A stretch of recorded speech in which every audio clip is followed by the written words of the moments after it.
Hello, in this video, I am going to talk about our project Design of Canals for Interlinking of Rivers, which we have done under the guidance of our Associate Professor, Dr. Kamalini Devi.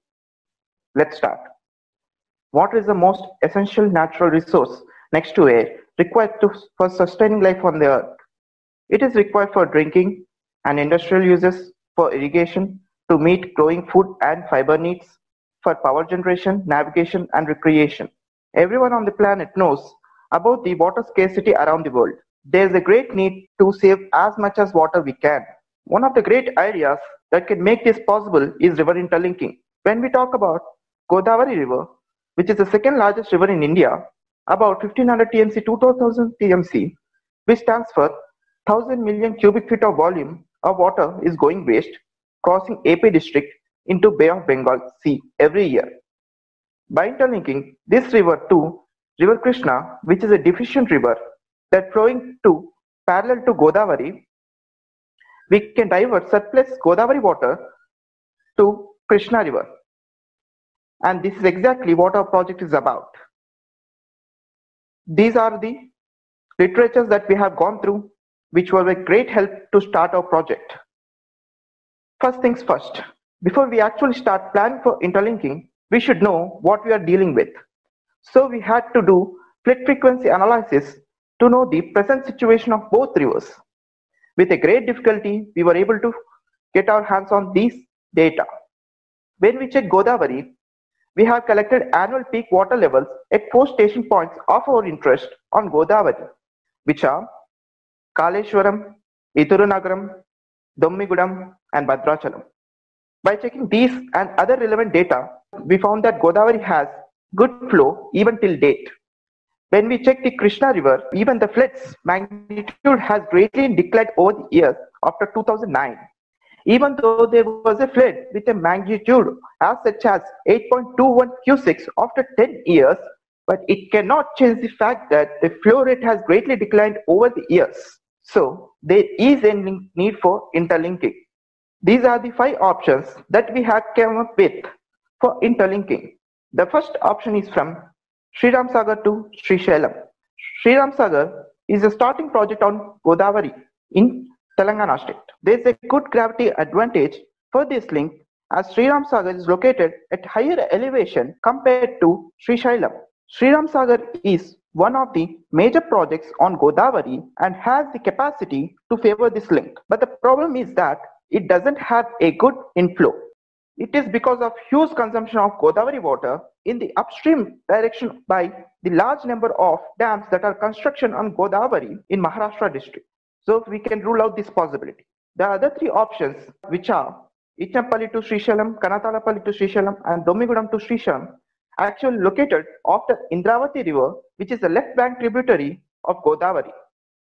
But the most of the water downstream is being used by Kaleshwaram project, which is the world's biggest lift irrigation project. Owing to this, the main source of water for these options is Indravati river.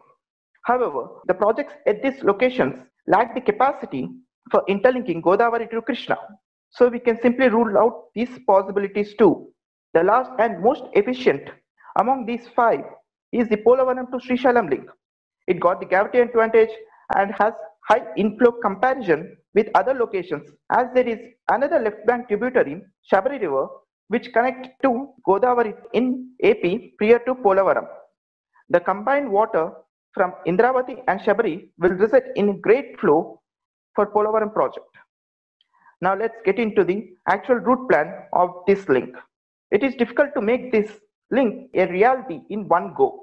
So we thought to break down this into several small links which together form the great link which will supply water all the way from Polavaram to Srisailam. Now the first link is from Polavaram to Ibrahimpatnam. The water will travel from Polavaram right canal to Ibrahimpatnam. In link 2, we actually have to lift the water to Pulichintala dam. Unlike link 1, we don't have a gravity advantage here as we are trying to send the water in upstream direction. We don't have any other option apart from this. All other links apart from link 1 and link 5, which have gravity advantage, water has to be pumped. Similarly, as in Kaleshwaram project that I have mentioned before, where water lifted to a height of 600 meters, but here water will be lifted to a height of 200 meters from Ibrahimpatnam to Srisailam. In this link, we are proposing a new barrage with a capacity of 6 TMC at Ibrahimpatnam, from where water will be lifted to Pulichintala Dam. From Pulichintala Dam, water had to be lifted to Nagarjuna Sagar tail pond, which is at a distance of 21 kilometers downstream to Nagarjuna Sagar Dam under link 3. Now water is lifted from Nagarjuna Sagar with reversible pumps that are actively working right now under link 4. Now water is supplied to Bugga reservoir through gravity flow from Nagarjuna Sagar. This will be link 5. The water is pumped to Marivemala reservoir, a new reservoir that we have proposed in aid to this plan, which will be under link 6. From Marivemala reservoir, finally water will be lifted to Srisailam reservoir, which is located 85.7 kilometers upstream to Srisailam Dam under link 7. If you can see clearly, you will observe green lines. These are tunnels that allows canals to pass through. There are complete 4 tunnels in this plan. 2 at link 7, as you can see. Another is at Marivemala reservoir under link 6, and the last one is at Pulichintala Dam under link 2.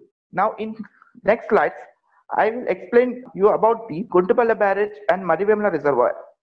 This is the Guntupalli barrage, which will be at a distance of 7.81 kilometers from Prakasham barrage. You all may think, why we need a new barrage? Can't we use Prakasham barrage? The reason is that Prakasham barrage has only 3 TMC of capacity, and one of the major cities of AP district, Vijayawada, is located next to the left abutment of the barrage in downstream direction. There is a huge risk of flooding of this city. So we had to propose a new barrage to solve this problem.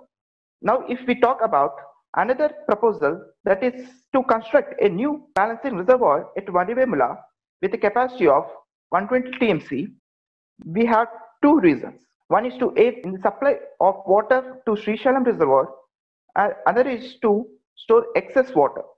Let's talk about the requirements in numeric terms for this project. This project needs 5 new canals, excluding link 4 and link 5, which already have the canals, 4 new tunnels, 4 new pump houses, except at Nagarjuna tail pond, where we already have reversible pumps, a new barrage, and a balancing reservoir. Now let's get into the design of 5 new canals. We have used Manning's equation for designing the canals and consider the flow to be uniform. These are the canals designs for link 1, link 2, link 3, link 6, and link 7. Now we will see how water is distributed. At present, the Polavaram project is under construction. So there is limit how much water we can discharge through its right canal. At present, it can only supply water 4 months per year with a capacity of 84 TMC per 110 days. So after the completion of this construction, we can assume that it can at least discharge about 252 TMC of water per year. Now about 96 TMC of water, which will be distributed out of 252 TMC along the way from Polavaram to Ibrahimpatnam, which will be the link 1, by using distribution canals. And the remaining water will be distributed as shown in table. There are these are the 10 districts which will be benefited by this project. The success of this project is depending on how well the water can be supplied to all the 10 districts that I have mentioned before. And we don't have any doubts in this aspect. I conclude hoping that in future we can witness more interlinking projects that we can have, so that we can have a long network of river interlinking in the country that have the potential to carry water to various parts of the country where the drought is ruling. These are the references that we have gone through to complete our project. Thank you for listening.